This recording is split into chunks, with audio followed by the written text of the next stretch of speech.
Bom dia, garotada do oitavo ano, Escola Mestre Jesus. Aqui é o professor Newton, para darmos continuidade aos nossos conteúdos. Espero que todos estejam bem, todos estejam se cuidando, para que a gente possa passar o mais rápido possível por essa situação e voltar à normalidade.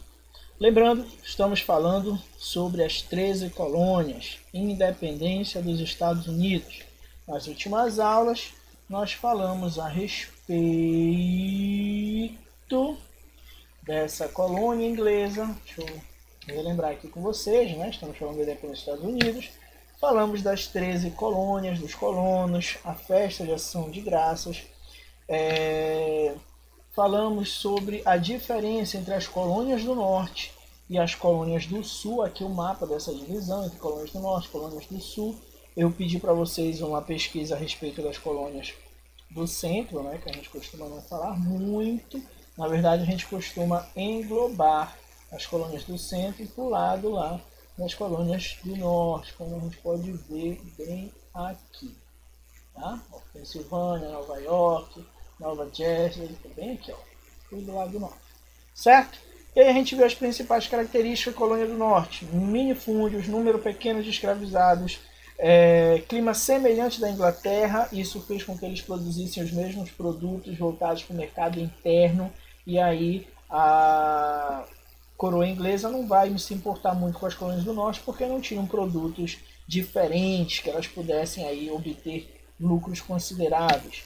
As colônias do sul já são o contrário, foram organizadas em latifúndios, grandes propriedades de terra, a utilização da mão de obra aí numa escala bem maior, o clima quente, um clima mais próximo do clima tropical, e lá eles vão basicamente optar pela monocultura de produtos tropicais como o tabaco e o algodão. Lá sim a coroa portuguesa já vai se importar mais em explorar, em vigiar, por conta aí dos produtos diferenciados. Por isso que a gente diz que o que era produzido nas colônias do sul era para abastecimento externo, ou seja, era voltado para exportação.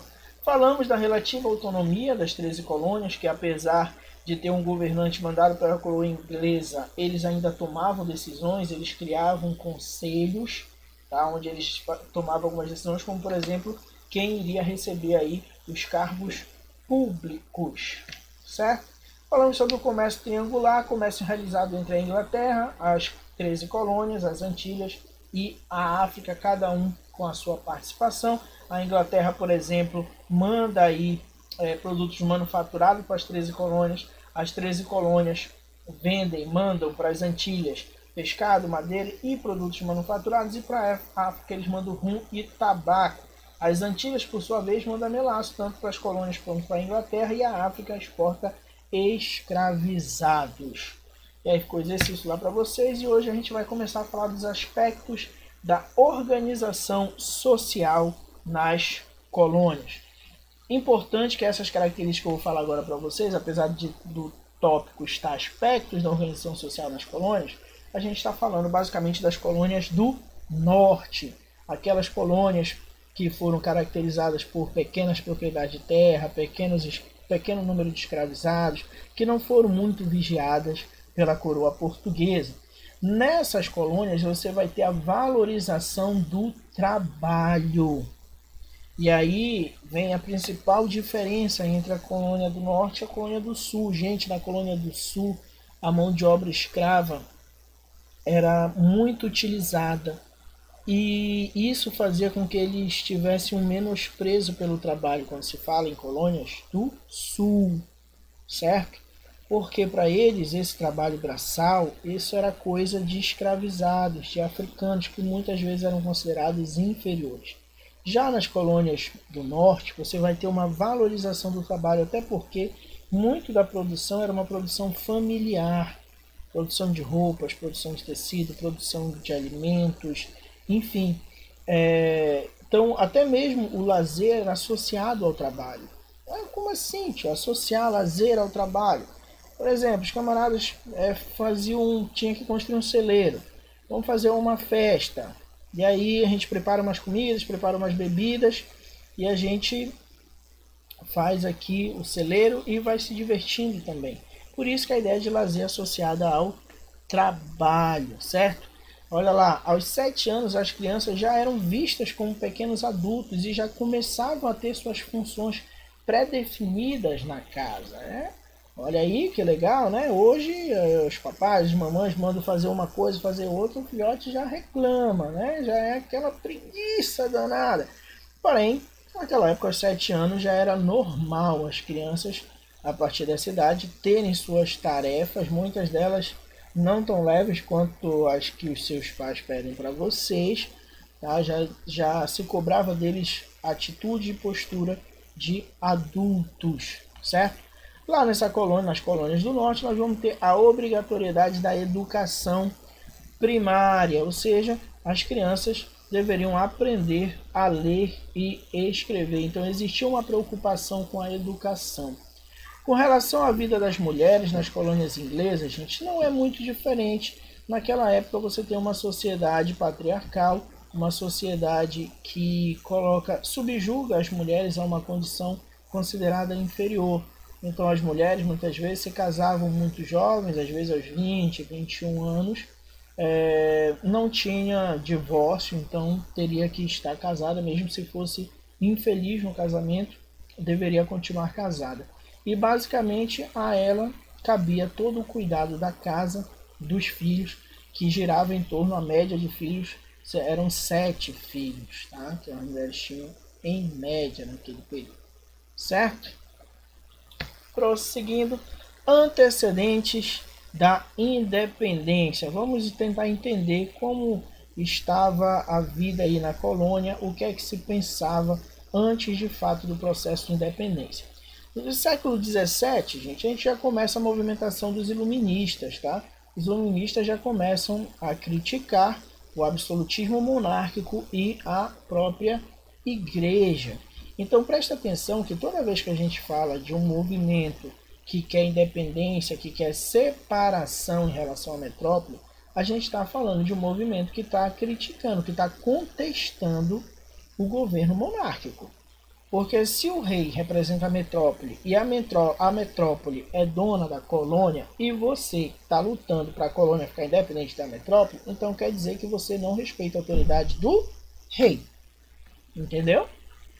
E se a igreja ela reafirma que a metrópole tem poder sobre a colônia e você continua lutando pela independência, então você também passa a contestar o poder que a igreja tem. Entenderam? Então todo movimento que a gente fala sobre independência é um movimento que contesta o poder do rei. Então se aproxima das ideias iluministas. Porque os iluministas, a gente, traziam consigo uma ideia de criar uma nova maneira de organizar a sociedade, de organizar as leis, de organizar o governo. E aí aparece a figura do John Locke, né? John Locke, gente, ele dizia o seguinte, ó: se os governantes não governam para o povo, então o povo pode rebelar-se. Ou seja, para John Locke, a monarquia, o rei, tem que governar para o povo. Se o rei não governa para o seu povo, então é legítimo que o povo se revolte, se rebele contra o rei. Entendeu? Então, porque assim, gente, naquela época, no século XVII, aqui que a gente está falando, existiam muitos pensadores que defendiam o absolutismo monárquico, certo?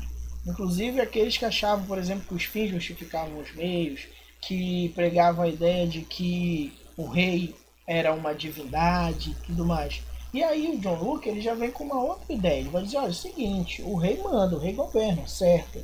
Mas ele tem que governar para o povo. E quando a gente fala povo, a gente não está falando só da nobreza, só do clero. A gente está falando do geral. Ele tem que cuidar dos seus súditos, do reino. Se ele não cuida de todos os súditos do reino, se ele não propõe melhorias para todos os súditos do reino, então o povo pode sim rebelar e tirar ele do poder. Para John Locke, gente, liberdade, felicidade e prosperidade são direitos naturais. Então, olha só, vamos entender isso aqui, ó. O que é um direito natural? Direito natural é um direito, é uma coisa que você já nasce e deve ter direito àquilo. A partir do seu nascimento, não é uma coisa que você precise conquistar. É uma coisa que o Estado teria que te dar por direito, o governante. Então, para ele, as pessoas já nasciam com direitos naturais, que era liberdade. Olha só, liberdade. No momento em que a Inglaterra quer impostos, quer controlar a colônia, se falava em liberdade, felicidade e prosperidade. Tá? E aí, quando a gente chega no século XVIII, a Inglaterra tenta impor o pacto colonial, que você já sabe o que é, eu já expliquei para você. Pacto colonial, aquela ideia de que a colônia só pode comercializar com sua metrópole. Isso faz com que as colônias acabem sendo exploradas, certo? Então a Inglaterra aí no século XVIII tenta impor o pacto colonial, porém os colonos já estão cheios de ideias iluministas, ideias de liberdade, ideias de felicidade, prosperidade como direitos naturais, e que se o governo não governa para todos, então eles podem se rebelar. E aí o que acontece? Os colonos passam a reivindicar maior autonomia, maior liberdade na política e na economia. E aí a gente tem uma quebra de braço, dos dois um. Ou a Inglaterra afrouxa as rédeas para os colonos e deixa eles exercerem uma autonomia política e econômica e continua tendo uma colônia, ou a Inglaterra aperta mais as rédeas do controle dos colonos. Porém, quanto mais você aperta, o risco de arrebentar é maior. Porque se os colonos decidirem pegar armas e ir para a guerra, então a Inglaterra corre risco de perder uma colônia. Ou 13. Né? Então vamos entender o que é que acontece. Guerra dos 7 anos. Deixa eu só... Isso. Guerra dos 7 anos. Gente, a Guerra dos 7 anos, para que você entenda o processo de dependência, de revolta dos colonos das 13 colônias, é importante a gente entender a Guerra dos 7 anos. Uma guerra que vai de 1756 até 1763. Essa guerra, gente, envolveu várias potências europeias. Porém, a gente vai falar a respeito da França e da Inglaterra, certo? Essas rivais históricas, né? Quando a gente falou lá de Revolução Francesa, Napoleão, bloqueio continental, era contra a Inglaterra. Quando foi o processo de independência dos Estados Unidos, a França tentou ajudar quem? As 13 colônias. Ou seja, França e Inglaterra sempre estão ali disputando por territórios, disputando por comércio, disputando por áreas. E essa foi justamente a causa da Guerra dos 7 anos. Disputa por territórios na África, Ásia, América e concorrência por rotas comerciais. Essa guerra, gente, que está estourando na Inglaterra, está estourando na Europa, desculpa, ela acaba refletindo aqui na América, porque na América você tinha os colonos da Inglaterra e você tinha os colonos da França. Então aqui nós também vamos ter uma guerra entre os colonos ingleses e os colonos franceses. Isso porque aqui na América, nas 13 colônias, os colonos ingleses acabaram avançando para o oeste. Vou mostrar aqui para vocês, ó. Lembra que eles estavam aqui só na costa? Pois é, começaram a ir mais para dentro aqui do território. E isso vai gerar conflitos com indígenas e com os próprios franceses. Você já deve ter visto um episódio do Pica-Pau que eu sempre comento em relação a isso, porque a próxima vez que você assistir esse episódio você vai entender a piada que ele faz. O Pica-Pau ele vai na sala de um rapaz que ele diz assim: para o oeste, meu jovem, e aí ele vai e volta cheio de flechada de índio, né, de indígenas. E aí ele volta reclamando, né, para o oeste, para o oeste. Ou seja, quando os colonos iam em direção ao oeste, ao mesmo tempo que eles expandiam as fronteiras das 13 colônias, eles também entravam em conflitos com indígenas e com franceses, certo? Ao final da guerra, gente, quem vence é a França. A França vence e ganha uma jujuba, né?